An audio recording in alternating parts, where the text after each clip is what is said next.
to be live. Make sure all your devices are on Do Not Disturb. Hello, hello, and good night, everybody. I'm so pleased. I won't use the word excited because every time I come on this, I say I'm excited. So I'm so pleased, thrilled to be here tonight, live across several different platforms. We're live on Facebook, live on LinkedIn, and live on YouTube. And of course, as with most live broadcasts, we know that we're going to have more views after. So for those of you who are joining after the fact, so you are actually watching the recording, welcome and thank you so much for joining. So this evening, I am Stacey Hines, joined by the data queen, Raquel Seville, who is CEO of BI Brainz Caribbean, and also a really dear friend of mine. Welcome, Raquel. Thanks, Stacy. Happy to be here. Thank you. Awesome. Yes, dear friend. Thank you. For sure. And tonight we're going to be talking about, I suppose it's a topic that we're probably not hearing about enough, but one that's going to definitely be picking up quite a bit of steam.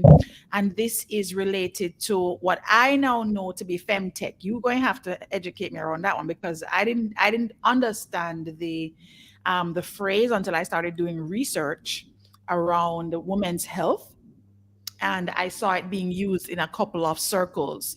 So, if you guys aren't familiar with my amazing guest, I just want to give you a little bit of background on Raquel. Aside from being an amazing woman in tech and friend and colleague of mine, Raquel has a passion for pulling insights from data and has worked with fast paced global companies, leading big data and analytics teams, including her own, designing and implementing data models, predictive analytics, and executive dashboards. She is a published author for the book SAP Open UI 5 for mobile and analytics. That sounds so techy, oh my gosh, um, which is also available as an online course on LinkedIn Learning, which I think is really cool. And I love that we're actually live on LinkedIn. So I have to make sure, Rats, make sure to remind me to link your course somewhere in the comments, okay, so persons can get connected to that. And Raquel is also a contributor of the recently published book Intelligent Economies Developments in the Caribbean. So Raquel is a speaker. Clearly, she is here to speak with us tonight, but she's a big stage speaker, right? So no shyness towards or strain to the stage. And of course, she's spoken at conferences in South Africa, the US, Spain, Australia, and Jamaica. Raquel is a keen advocate of BI user adoption and having the right tools, talent, and processes to ensure maximum return on investment. So, Raquel is currently CEO of BI Brainz Caribbean and serves in other capacities as well. And for tonight, the conversation that we're going to be having is focused around the relationship between analytics and women's health. And one of the reasons why I really wanted to take that position for our discussion this evening was largely because, data analytics has really opened up so many eyes, including my own. I mean, I love analytics. Like, I love anything data, even if it's something as simple as marketing analytics to see how my posts are doing across all my platforms, to something as complicated as building a financial dashboard for a group of companies, like, the range. And of course, I don't play in any of the major spaces that Raquel does as it relates to data. But when I think about just the power that we have available to us in the data space, and then more specifically, to support this movement around equity and creating access for women where it doesn't currently exist. So, Raquel, I know that you are very passionate about supporting women and in particular in the space of health. And so I am so thankful to you for agreeing to the topic, even though I didn't tell you beforehand. I didn't let you know when I invited you on the show, I should say, what exactly we were going to be focusing on. So why don't you start off by just telling us about, your passion for analytics and how that actually connects or created a tangential kind of relationship for you personally with women's health. Yeah, sure. All right. Thanks, Stacy. And yes, I mean, like, a real data person. When I saw the topic, I'm like, okay, I have to do some research. Because while it is a space that I am passionate about, I want to ensure that you're backing up the conversation with actual data, even though the data is limited, right? Because we know that is a reality as well.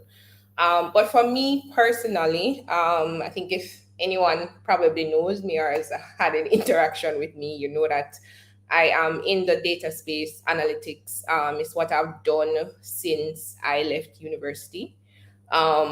Not necessarily a field I thought I would have been in, just kind of something that I would say kind of fell into, or something that found me, but something that has been a passion of mine since I've been fortunate, I'd say, fortunate enough to be a part of this field and contribute to the field, and hopefully help to move things forward. I'm hoping. So in terms of women's health analytics, women's health in general, and health data a lot of the times in general for women and specific women of a certain with ethnicity, race, etc., geographic location, whatever it may be, we do have a challenge in terms of data, right? So even to have this conversation, a lot of it is going to be maybe studies that would have been done, 5 years ago, some of them 10 years ago, some of them not necessarily for our specific market, maybe the more recent ones, or not for our specific, I would say, ethnic background, right? Or race, etc. So that has to sort of, I'll just put that out there as a caveat for anyone sort of watching this, that, even though we're talking about women's health, analytics, data, that has to be one of the things that we have to lay down as a baseline, that we are struggling with data, and having enough data, having enough people to do the research, or just having, sometimes maybe it's an interest, maybe it's funding, all of these different components. But we know that that is one of the challenges. And that is something that I am extremely passionate about, and something that I hope that as part of my, I'll say, life's work and contribution would be to put more effort and resources around research around women's health, and looking at the analytics to support that, especially Black women. Yeah, no, that's good. That's actually really good. I was actually doing a bit of research myself. I actually came up with the topic because I saw a post that was shared. I'm not sure if you saw it, Raquel, in terms of being able to detect breast cancer. Like AI was able to detect breast cancer earlier, than, like, let's say maybe 2 years before it actually shows up as a fully formed tumor or something like that. I think it was Ingrid that actually posted it. I'm Uh, gonna have to go back and check for that. yeah, I'll look But out for that one. I didn't see it. yeah, but when I saw that, I was like, wow, this is actually really, really cool, especially being a breast cancer survivor, and then not really being able to understand how you can be proactive, like not just wait for a diagnosis, but actually know, Right. ahead of time. So taking those preventative, which I always talk about, prevention is better than trying to find a cure, which ultimately we know that there still is no cure for a lot of these debilitating diseases that women have to struggle with. And so I got really curious about, well, how is technology playing a role in our health? And some similarities came up. And even last night I did an interview with a woman that is now she created a period wellness company, and her company, or Lux's company, because she identifies as non-binary, was is really focused on using the science behind muscle treatment to actually help us with navigating cramps and any kind of discomfort during our cycles. And one of the things that she spoke about was just the way that historically men have been utilized to design most things, because they're the ones that were the designers in the earlier days. And of course, so the solutions that we are experiencing are things that were designed by the persons who are not experiencing things or having to use the things, you know. So that particular gap, that is something that I feel it's almost natural in the way it came about, you know. So I'm not here to because that's how how it was set up, and you didn't necessarily have as many women participating in the creation of commerce and of healthcare and inventions, etc. You had them, but they were very limited as compared to men, just based on access and to resources and just the ability to do so, right? And so similarly for as it relates to the women of color, that's another level now where, because of oppression and further lack of access, Mm-hmm. you know, based on our history, we were probably further marginalized when it came on to things like these types of data insights. So, did you have anything that you found in your research or that you are particularly keen on or interested in as it relates to our health and data? Yeah. So, well, a whole lot of things. Where do Okay. I start? So there's a whole lot of things. Well, there's a couple of them, right? That I think are really critical, because there's so many women who are in some ways suffering or struggling, or they may feel some amount of shame or some amount of fear, or maybe they just don't have access to the right kind of healthcare and resources, right? Especially in more developing countries, like the Caribbean and other areas, right? So one of them that well, kind of list them all so I don't forget, so you can prompt me on them just in case. One is sort of the whole conversation around reproductive issues for women, like women who have endometriosis or PCOS or fibroids, etc. Then there's the other side of it, and there's not a lot of data to support these, enough research, etc., especially in our region as well, and for our people, right? We do have some studies, just to be fair, right? It's not like we don't have any data, but we don't have enough, and not enough is being done in some instances, right? Um, then there's the other side. There's a conversation that popped up. I don't know if you saw it on Twitter, maybe a week ago, where there was a question raised around um, should women get period leave, right, or menstrual leave. Yes, we talked about that too. Yeah, Yes. I have some views. Uh-huh. Yes, probably everybody has a lot of views on that. But what I found interesting when I was kind of reading through and looking through was a lot of women who were saying no, right? There was a lot of women who were saying that's gonna make us even more expensive to hire. Nobody's gonna want to hire us now, because now they have to go think about, there's maternity, there's this, we're going to be off for 3 months, and now we need 3-4 days out of every month. It's just too expensive for women to be hired. And I'm thinking, for that one in particular, there's a lot of different and opinions, and to me it's not really like a straight yes or no in some ways, right? Because it is a more complex issue, and really and truly, just like you said, for certain things that were created, where it's more men who are doing it, we need more women who are experiencing these challenges to speak out, and not necessarily the women who are like, yeah, I'm good, I really don't have any issues, to say no, we don't need it. The women who have to be in the hospital or be taking up meds every month, or are severely debilitated, right, and cannot function in their role, they need to sort of speak on this. And it can't just be the men, or a handful of women who are like, no, this is gonna make us very unmarketable to hire to speak about it. And part of what I thought was interesting in terms of women saying no, we shouldn't do this, is, and we're going to be more expensive, is that we're used to the workforce being more structured for men by men. So why would men have to think about some of these issues that we are struggling with when we weren't even part of the workforce, what, 50 years ago? How many years ago? 40 years Yeah, ago, right? yeah. So whatever would have been structured and designed hundreds of years ago would have been designed by the people who were predominantly there. So could it be then that we are just not factoring in all these things because a big chunk of the workforce is new, right? Right. A big chunk of the workforce is just sort of showing up and no understanding.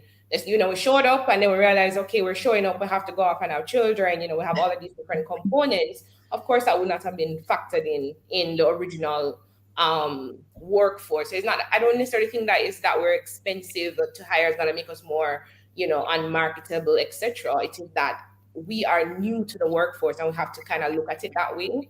And if we're Mhm. showing up now, then we have to really and truly rethink everything. And why not? Right? Everyone is doing digital transformation, rethinking processes, etc. Why can't we rethink at 2, 3, I don't know, thousands, how, I mean, 2, 3 thousands of years more than that, right? In terms of the labor force and persons working. So Mhm.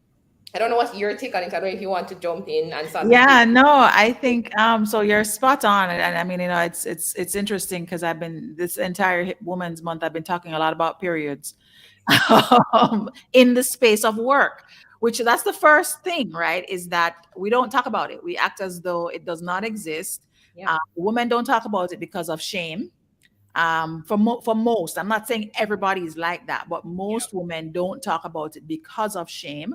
I wish I had the data to support that, but just based on kind of my litmus test, through my fem powered programs, and we had an active conversation about it last week when I had my workshop. My conversation this week with Lux, like there's it's something that's now in the space because we are finding companies creating solutions to actually address it, right? So I've been talking about it a lot, like literally.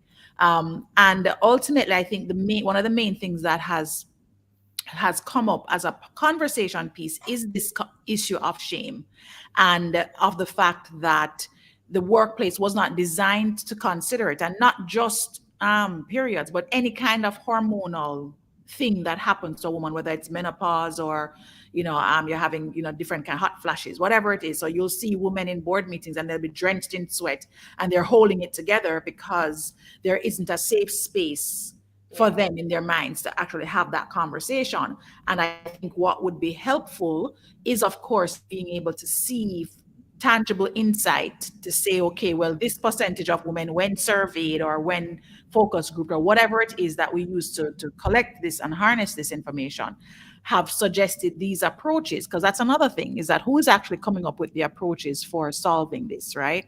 And I feel that whenever anything feels almost like it's injustice, we have to fix the injustice, it becomes a policy or a law. Yeah. We're not having the conversations around it to be innovative and to go through a transformation process, right? So we have to hammer it in. Let's make it a law, or let's make it a policy, and then we're going to broadcast it everywhere, market it so people know that our company believes in this policy. And but it doesn't necessarily actually solve the problem, right?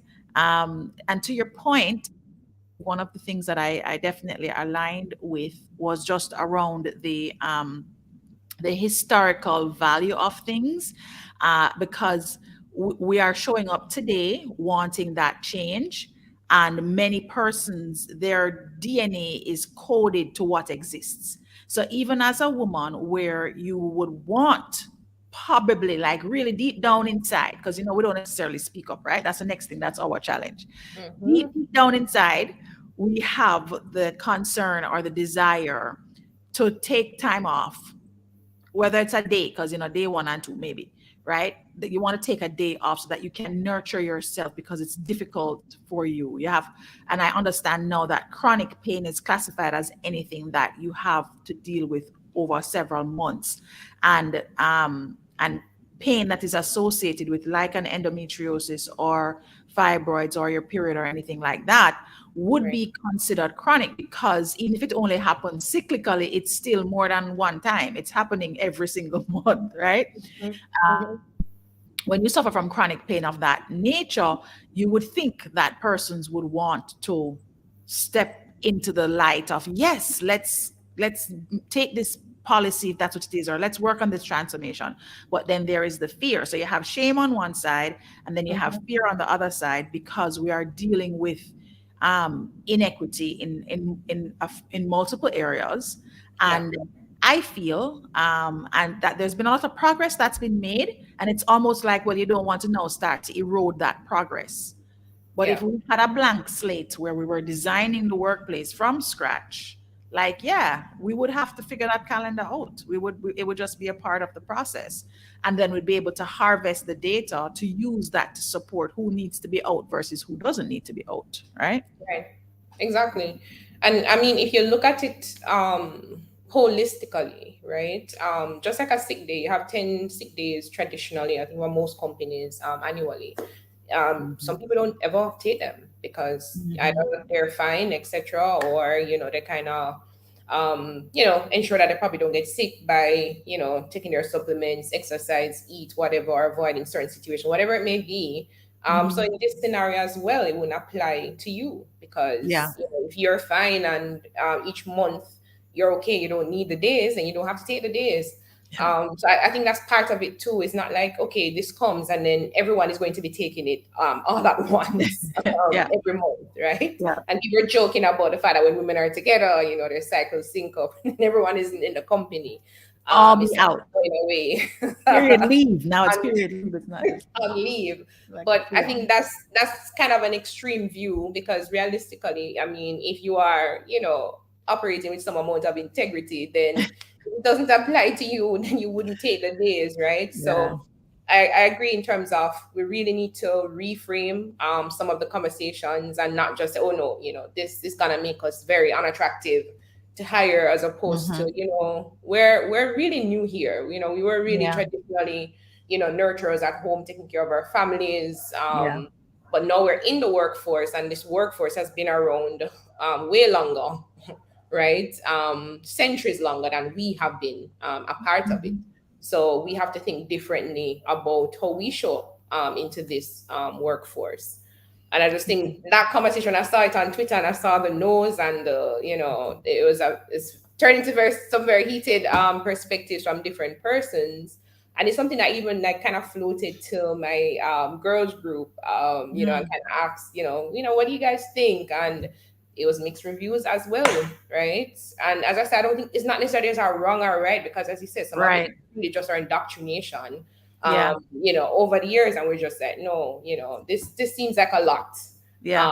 for women to go off on maternity, to do this, to do that. But really, I think it's just a reframing, right? And it's just a transformation effort that is needed for us to think differently about how women are treated and how women show up to work, which is gonna be Yeah. totally different than men. Yeah, no, absolutely. And I think even when we look at, so let's shift the lens a little bit to now talk about the actual healthcare that is created, Mm-hmm. utilizing, I suppose, data that is being, harvested by these by companies that are maybe digital technology healthcare companies, right? One of the things that we also are challenged with is the lack of equity in the number of women that are in STEM. So Mm-hmm. when you now think about, do we have enough of a voice inside of the places that are actively doing this research, but do we have enough of a voice amongst those teams? And I'm not saying that it should only be women that are coming up with those solutions, but then why not? Because for years, we've had decades, we've had we've dealt with male created solutions, right? So I'm also not saying that it shouldn't be all female, right? Mm-hmm. um but just thinking through, some of the different types of technology health care companies that are out there now. Are you familiar with any? I know that the Caribbean, I don't know if the Caribbean has anything that is very focused on that in your estimation. I haven't seen, I've seen health tech, but not very specifically focused on women's health. I don't know if you know of any offhand that are specifically focused on that. Yeah, no, offhand, no. I know there are different organizations and Mhm. charities, etc., that will sort of have, sort of niche focus. Mhm. Either it is around, women who may suffer from certain things. Maybe it is that same thing like endometriosis or, fibroids, etc. But I don't have any health tech companies in the Caribbean. And I think that's the space that we need more persons to be in, quite honestly. And I I think, I mean, in some ways, you want to say yes. Obviously, the representation and having females Yeah. or women being a part of this process is critical, right? Because we know, like for AI that you had mentioned before, like for artificial intelligence, there is bias, right? Which is what one of the things that we all have to be mindful of, whether we're using Chat GPT or whatever it is. There is bias because these algorithms, etc., would have been trained by certain persons who would have had some of these engineering jobs or have some of these things, and we know that predominantly these are white men. So a lot of the things are biased towards certain things. So we do actually need to be aware of, these biases and ensuring that, yeah, there are more women who are sort of leading the charge, or at least even if it is, male funded or founded, it is critical that women are part of that process because we know our issues, right? There's so many women who can tell you a story of them going to a doctor because there's something that they just didn't feel was right. And, the doctor's kind of telling them no. And it ends up that the woman is right, right? Because you know your body, you've lived in this Yeah. Those stories for. are actually more common than I think we understand or know about. Exactly, Yeah. exactly. They're extremely common. So just that alone will tell you that women need to be a part of this, even if it's not that men can be involved, but really and truly, they have to be a critical part of this and driving that effort and helping to support whether it is going to be sort of AI type programs to pick up certain patterns and trends for like early detection for some of these different conditions that are plaguing women um, of a certain, in some instances of a certain race, or at least not necessarily that it's only Black women or only, Caribbean women or whatever it is, but more so that some of these things are happening more aggressively with Black women. And why is that? Right. What's causing some of these things? Is it environment? Is it the food? Is it stress factors? But we need more research and data to support those things because there's nothing. I mean, if you hear anybody talk about like the endometriosis, PCOS, even just, period pains each month, for instance, it's okay. Just take some painkillers and you'll be fine. Like how many, like probably Yes. every meal. Actually, one of the things that has happened is a lot of our female illnesses have become more normalized. It's like, okay, yeah. So you have fibroids. Actually, is another very good example where the conversation just seems to be, yeah, man, it's normal to have fibroids. No, it's not. Like Exactly. normal to have cramps. Actually, it's not. But because it's so commonplace that Correct. there isn't really, it's more just, well, let's just treat it. So what you're doing is you're treating the actual symptom of the thing. You're not treating the cause. You're not actually behind what is actually happening inside of the body. And fibroids has actually become very chronic in terms of a condition. A lot of women have fibroids. Cervical cancer is becoming also a lot more prevalent. A lot of cervical issues, many of them related. I didn't even realize that. One of the more common issues around like cervical cancer is having STDs or STIs, like HPV, for example. And what I'm clear about is that when you go to the doctor, they ask you all these questions and they're capturing this information somewhere, right? Because you Mhm. get asked a whole bunch of questions. I've been getting asked questions since I was a little girl. So we know that in the Caribbean, we actually had somebody that said data tends to be limited um, for Caribbean. And I don't know about diaspora, but certainly for the Caribbean. And my thing is, okay, so if that's the case, we've been writing things in file folders still. There's still a lot of writing in file folders that happens here. Very little data is entered into an actual system. But for US, Canada, etc., they now have metrics that are um, around, different persons, types of illness. That's how they've been able to say, 1 in 8 women are going to be diagnosed with cancer, etc. So Right. similar to the diagnosis or the being able to qualify the percentage that are going to be that predict the percentage or say what it is currently, we should be also able to capture information about, well, how far in advance did somebody come in and say they felt something was wrong before they were properly diagnosed. Right. Like those kinds of conversations, I think we want to see being more commonplace. Do you have any thoughts about data in the Caribbean specifically? Oh Because yeah, that's your domain, a lot right? of thoughts. A lot of thoughts. So there's this term called DLE, which is like a disability adjusted life expectancy. You have regular life expectancy, which Mhm. I think for Jamaica for women is like 72 years old for life expectancy. And I think for That's men, all? no, 76, 76 for women and I 72 thought you for were men. going up into the 80s. I Yeah, never thought you were 76 for going. women, 72 for men. I mean, if you compare that to like Japan, Japan is like 84. So, you know, Um, they're still yeah, to level. move into Japan. Right. Hmm. But they have this disability adjusted life expectancy. So you have your regular life expectancy, and then they would adjust that for how many healthy years that you sort of had. So, you know, like years of illness, etc. And there was a study that was done. It's actually an older study that was done in the I think it was Jamaica, maybe I'm not sure if it was the Caribbean, but I know specifically it was done in Jamaica. And that study, in terms of the disability adjusted life expectancy for women, was 66 years, right? So our life expectancy for women was like 76. But when you back up, when women start to get ill, etc., start to have Wow. certain conditions or maybe chronic conditions, is, you know, that's a whole 10 years.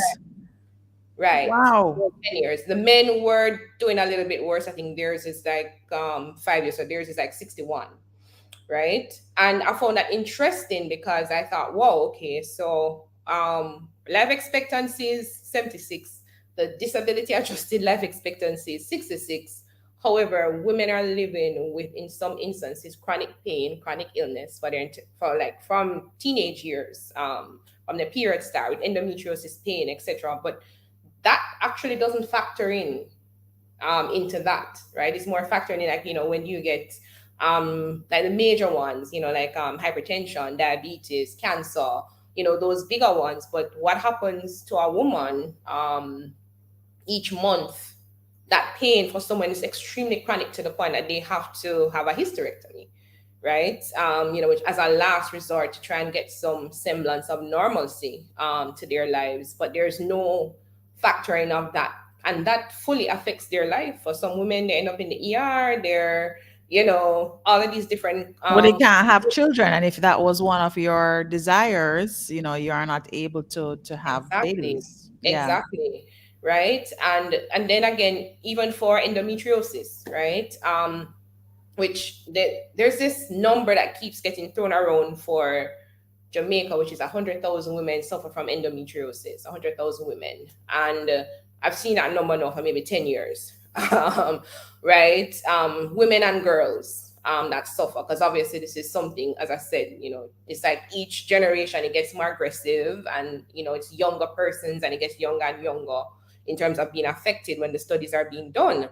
And I'm looking at the different components, and to me, some things aren't adding up, because the numbers that they have in terms of women overall that will be impacted, and this is like global numbers, it's like 5 to 10 women who have endometriosis, and those numbers are believed to be understated because women, again, take a painkiller, you know, do some adjustments so they can just function and just keep each month going, or some women go on birth control just to try and ensure that they kind of pause, which, you know, like the IUDs and some of those are actually very good to sort of mask the symptoms, right? And the issues. Doesn't solve the problem, but it masks it.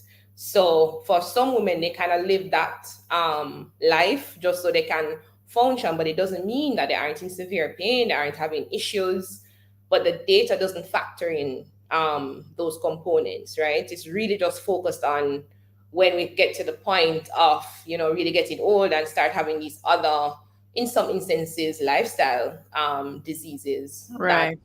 it Hmm. starts to kind of say, okay, well, you know, this is what it is. So I found it to be very interesting because the overall numbers, as I said, 100,000 being reported for 10 years, when you look at the different studies, is, in my opinion, severely understated, right? Yeah. And Mhm. again, where's the research, where's the data to support a lot of these more recent studies for persons to refer to? Because some of these studies are like from 2002, some of them are very outdated studies, but it's the same numbers that are being pushed around. But when you have, as you said, when you have those like one-on-one conversations with women or young girls, and you hear their struggles and their issues, you realize that that number doesn't hold. You like, in some instances, you're almost at a 1 in 2 when you have Right, those right. conversations, right? So I think it's, because of the normalization of things, I think that's yeah, part of the challenge that we actually face, really. yeah, and that is true. And I mean, for endometriosis, which is obviously a big one because that one gets talked about a lot. March is Endometriosis Month. In the Caribbean, there's a Caribbean effort and drive to bring more awareness, which I think is excellent. In Mhm. terms of bringing more awareness for women and young girls to understand that pain is not normal. Having these things that are debilitating, you can't Mhm. function, you can't go to school, you can't go to work. That is not normal, right? Yeah. You should at least speak to your doctor, and if that doctor is not, you know, giving you the answers that you think is aligned to how you feel, then get a second opinion, a third opinion, until you land at, what actually makes sense. Mhm. Because you will know that something doesn't feel right, right? So, as I said, like the data is kind of all over the place. Yeah. And it's very disjointed. But I think what we can sort of pull from that is there are issues and severe issues in the Caribbean in terms of women and women's health, women's reproduction, fertility, all of those components. There are a lot of women who suffer from, whether it is PCOS, endometriosis, fibroids, but we don't have enough data to, in some instances, say, yeah, it's actually 20% of women. But Right. globally, you can pull those numbers. Like for fibroids, the number is like 8 out of 10 women will have a fibroid, at least one fibroid in their entire lives. Wow. But that's 8 out of 10 women in general. But if you look at black women, it's like, well, black women are having fibroids in their 20s. White women are having fibroids in their 40s. Right. And what is actually creating that? Like what I don't, because I don't know that they're looking at fibroids as a lifestyle kind of issue, Mm-hmm. which they should be looking at it through that lens as well. But even those kinds of studies Mm-hmm. to look at how our diet and way of living, like, I mean, I think one of the things that's probably also created, because these are all hormonal, or not all, but some of them are hormone related issues. When you think about the levels of stress and anxiety and burnout that are also prevalent, which in fact affect your hormones and that side of your well-being, which a lot of women don't know. A lot of women do not see a direct correlation between how much stress and burnout or anxiety, or they carry, and how that actually affects their womb wellness. Correct. That they don't make that connection, and there's actually a direct connection. Similarly with food, if Mm-hmm. you're having very plant-based versus animal-based kinds of diets, and I'm not advocating for either one on this show, I'm just saying, right, how your body has to process, because it's all about how your body processes the different things that come in, the hormone, the additional hormones that come in, there's not enough information that actually points to what that is, um, or even identifies that there's a correlation. I found one study that was done by, I think it's a British study actually, and it focuses quite heavily on inequalities, as opposed inequality specifically to women's health needs, and it does talk about that life expectancy, disability free life expectancy, but it's dating back again. The data is dating back to 2011, 2013, 2015. Nothing that's really kept up to date. And Mm-hmm. one of the things that they do focus on in there is also the mental part of it, the mental wellness Right. aspect, because that in many instances actually has a direct correlation with the other types of health issues that women face. Mm-hmm. Yeah. Yeah. And I mean, tagging on to what you're saying, and I mean, the data is really and truly what we need to, one, get the kind of healthcare to justify some of the healthcare requirements that we do need. And you mentioned like hormone imbalances, right? So a lot of what research has actually proved um, Mhm. is that a lot of these different issues that we're just discussing, whether it is endometriosis or PCOS, fibroids, are linked to a high amount of estrogen in Mhm. your body, right, as Mhm. women. So that is something that has been sort of um, tested, and different research that would have been done has sort of tied that down as, yeah, this is linked to estrogen, whether it is estrogen dominance or just high levels of estrogen in your body. And like for me personally, who has actually struggled with fibroids and actually had to do surgery to remove fibroids, when I started to really dig into the data, I found that for estrogen, it's not just what your body is producing, Right. right? It's also like the plastics. It's the cling wrap in the supermarket that wraps your vegetables. Wow. Oh, that's Like, deep. yeah, yeah, Okay. yeah. So there are different components in the environment. Some things that Mhm. will come through plastics, something that will come through even your clothes. Like nowadays, people wear maybe more polyester. Right. Things that will come through different, even things that you use for laundry, etc. Right? Mhm. Mhm. That will, kind of go into, that's right on your skin. And what I found is that there are so many different factors in your environment, and we're not even talking about stress. Yeah, Right, right. these are We're just talking things about that your things that day-to-day people are doing, interactions. right? Just daily Mhm. interactions, the things you Mhm. eat. Remember, we had the styrofoam box lunches all the time. Yes. Some Mhm. persons warming up things in the microwave in different plastics that have certain things that would leach into your food. Mhm. And I mean, while you see what I was kind of thinking about this a little, because I know that when you do research, you'll see conflicting views, and I think that's what is difficult for some people to say. Well, Right. this person One did the thing. research and they said that's Yes. not true, right? Yes. But what I always try to do for research is to follow the money, look who is funding the research, and try Mm. to figure out, is this like a genuine research that Piece is of being, material. Mhm. funded by a non biased Mhm. sort of agency or body, or is there some link to someone else, that kind of has, Mhm. some, they have more involved, and it's more risky for them from a business perspective, or from a capitalistic perspective, whatever it may be.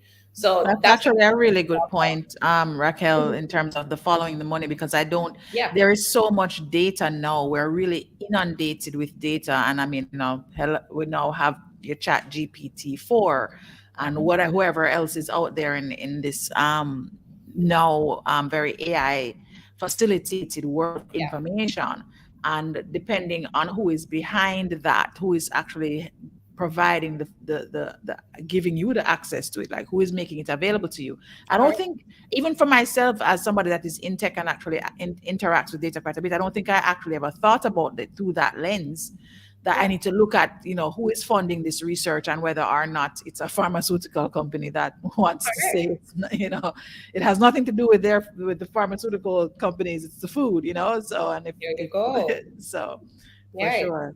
exactly. It's very critical to look at the different components. And I see Ray. Hi, Ray. Ray's coming around, and exactly like the dryer sheets, all of these different things that we use, and they're marketed a particular way to us. But to be quite honest, there are different factors there that our bodies will absorb, and as women, we're very sensitive to those things. And then, to be fair, because this is something I've learned as well, right? You could have a sister, she may not, she could be doing the same exact thing as you, eating the Hmm. same thing, and she's perfectly fine. But you are Yeah. suffering from Yeah. endometriosis and fibroids and all the, and you have a estrogen, imbalance, and you have all of these hormonal issues, right? Yeah. Because our bodies process things differently. Yes. So you have to kind of start removing certain things from your home, from your Mhm. environment and all of those components, and then try to see how that is impacting you. Because those are some of the things that I've had to do. Like we said, like the dryer sheets. I learned about the dryer sheets a couple years ago and removed those and got the wool dryer balls that go into the dryer, Wow. right? So there's so many different things. There's so many different triggers, and as I said, like some person will be like, I don't think that's impacting me, and you may be fine. You Right. can live Right. until you're 100, And and even having this conversation, meaning just persons actually talking about the way that our health is impacted by just what we interact with, what we eat, etc., or even just a conversation about the relationship between data analytics and the women's health. Like when I think about it retrospectively, is this something that I would have watched if I was not the person hosting the conversation and recognizing, oh my gosh, this is so important, right? I yeah. think that's part of it. Last night I was a guest on a finance show, Hmm. and the topic was around women in business, and it was from a attendance perspective, it was one of the lowest attended, because, and it was myself and another woman that's in business. Very good show, but I think that generally speaking, when it comes to women specific things, unless it's gossip or drama, or you're the Kardashians, nobody's really plugging in to actually pay attention. And that's usually where it starts, right? Is that we don't pay attention enough to our bodies, right? So we don't do our own research. We don't pay enough attention, and we don't listen enough to see, to hear what our body is telling us. What we want to do is we want it to stop. Whatever the noise it's making, if your knee hurting you, or you're having these cramps, or you're whatever, you want that to stop. And so you go to the doctor.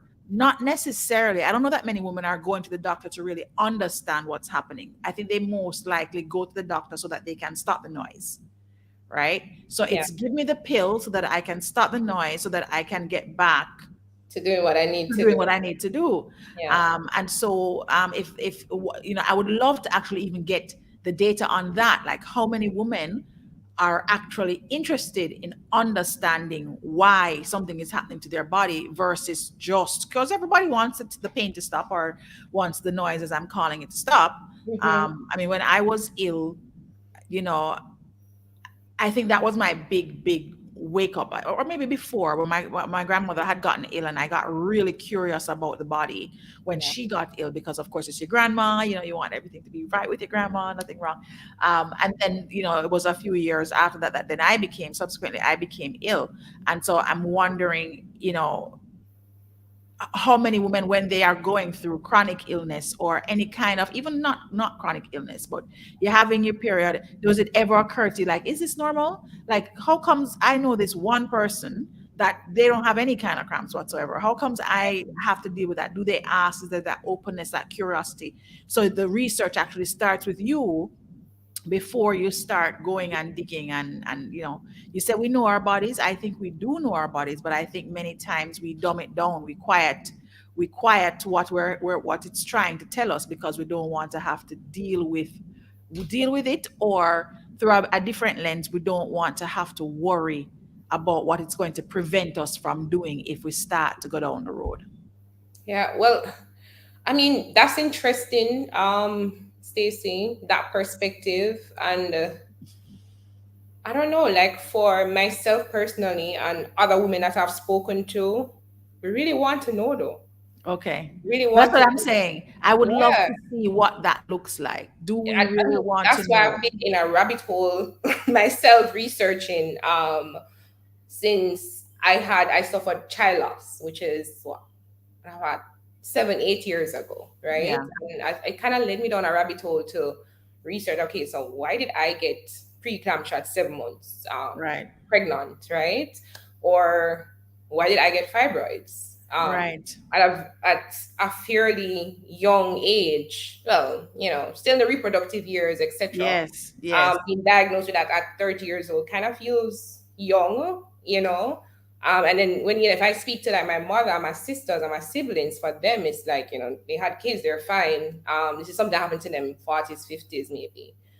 So why is it happening to me like a decade earlier in the reproductive years, etc., when you would expect, or not even expect, it just wasn't even something I was thinking about. So it kind of led me down that rabbit hole of trying to figure it out, which is how you end up at dryer sheets and all of these different things that So would do you think never dream about connecting the dots between some of these very simple things, right? Or at so least they do appear to be simple to how your body is processing hormones, or yeah.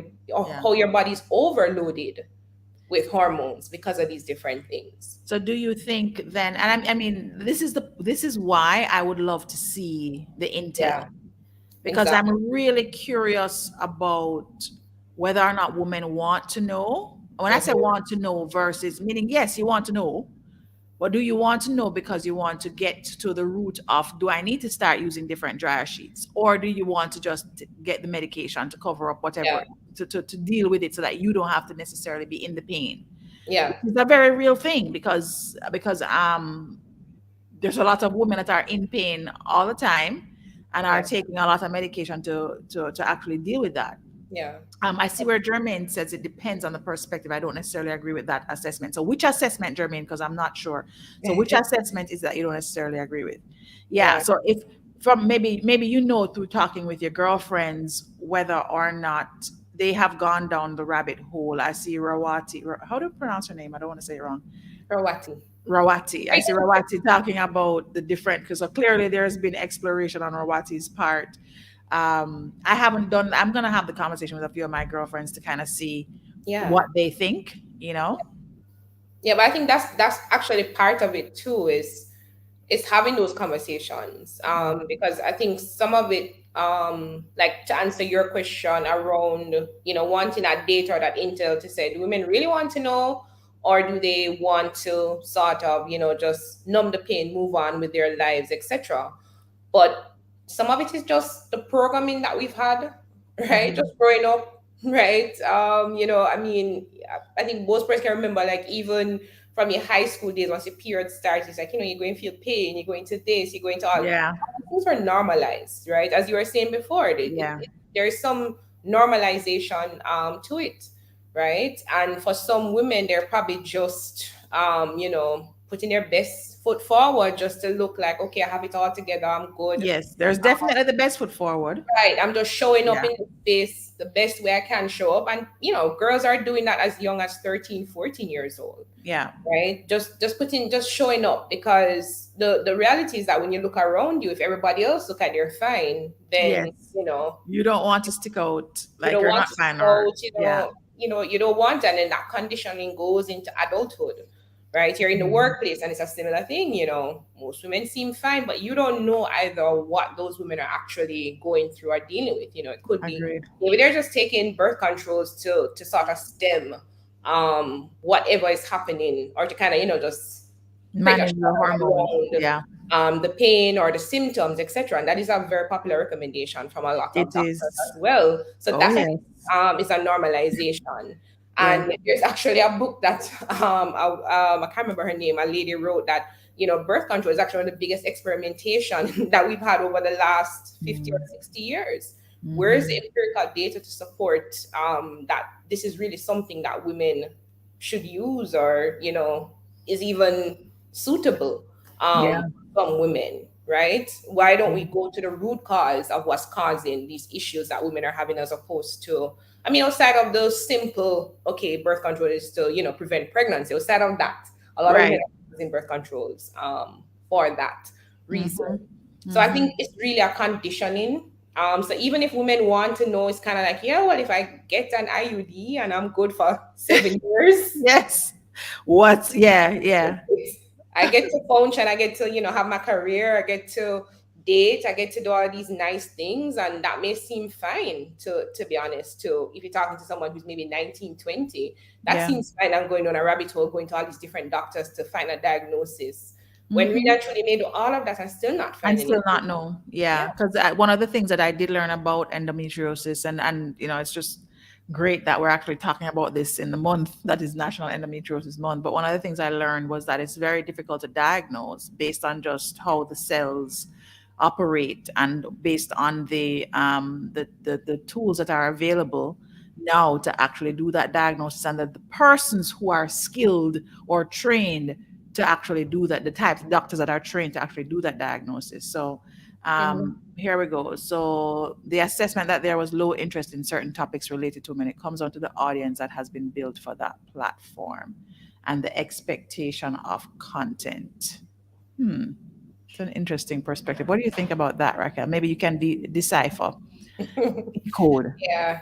Well, I'm guessing based on the fem-powered audience, referring to your previous Yeah, yeah, yeah. shows, that that audience would or would not be Right, right. right, right. Well, yes, absolutely, absolutely. And what I will say to that is while there is audience curation, I think even then, with audience curation, because yes, you're addressing a particular audience about a particular topic, and at the same time, the level of interest, I would say, generally speaking, Yeah. with women's equity, etc., is still low. So Yeah. even if it is a curated audience, Yeah. we're not trying to just talk to women. We want this conversation to be broader and to be actually addressed, heard, discussed, etc., by multiple persons, And right? that is So key. That that's is the key key. part. That is key, because I can tell you that from my husband, going through these things is like so, it's new. His Yeah, mom had four boys, twins, etc. It's like, oh, I'm good, no issues. yeah, And to sort of view this is still a different sort of flow for him. So I think it is actually critical yeah, for men to understand that for women there are different things, right? And for you to for you to understand that there are different components yeah, to that, right? And there are different options. I see Ray's yeah, comment. Thanks so much, Ray, for sharing. yeah. Thank you very Thanks so much. much for sharing. And I agree with you in terms of when you have these different things that are so debilitating. Like, I would actually have to be lying on the floor. Wow. Um, yeah, when I'm having, and I think back and I think, how did I function? I had meetings. I was, Yes. you're You doing all lie these down on the different floor in things. between one You're and the showing up. other. You take some Panadol Yeah. or Cataflam or whatever it is, and Yeah. you are showing up, and you think back and you're saying like, wow, like you really were not in a position to really and truly, function like that, and the medication was just masking an Yes. underlying issue that you really should have looked at, Yes. right? That's the key So part there. Masking something that you should really be looking at. correct. Something that you need Mhm. to dig into, something that you need to tap into. And I mean, like Ray, in terms of doing that research, you're doing the research, you're digging in, and you're realizing in the data is very limited. So that is Mhm. one thing that we definitely need in terms of having more research. And I hope that for women, when women watching this, that when you come across different researchers Mhm. that will be doing this sort of research, that if you'll be open Yeah. to, because I know sometimes there may be some amount of shame and Yes. whatever, feeling like, okay, there's something wrong with me because look at all these other women who don't have this issue. So it's not, there's a defect Mhm. here, right? And just for women to understand that that is absolutely false, right? Yeah. There is no defect, right? Yeah. If anything, you're actually functioning extremely well in your environment by picking up certain things, and your body's trying to process it and says something isn't right, right? Yeah. So if anything, your body actually has a survival sort of skill Oh set yeah, for sure. The body's amazing. with certain things The and body's show you amazing. that something is off and something is wrong, right? Mhm. So if anything, that is a whole reframing of how we should think about these things that happen to us and happen to our bodies, that there's nothing Mhm. wrong with you. There's an indication that you need to tap into this, figure out what is happening. And I think for anyone at all, right? If you have the opportunity to even help someone else, maybe talk to young girls, maybe go to into these schools and talk to them, and try and ensure that persons know that They're one, seeing pain is not another side. normal. Pain is Mhm. not normal Mhm. for women. Not and just to be blunt, painful sex is not normal, no matter what dance or music says, right? Um, so at the end of the day, just for women to understand, just to be very clear, Yeah. that those things are not normal, right? You have to get those things checked out. You have to ensure that you're doing the necessary checks. And as I say, if you don't feel comfortable, get second opinion, third opinion, Yeah. until you reach that level that you feel comfortable in the diagnosis. Yeah. No, wow, that's actually really great advice.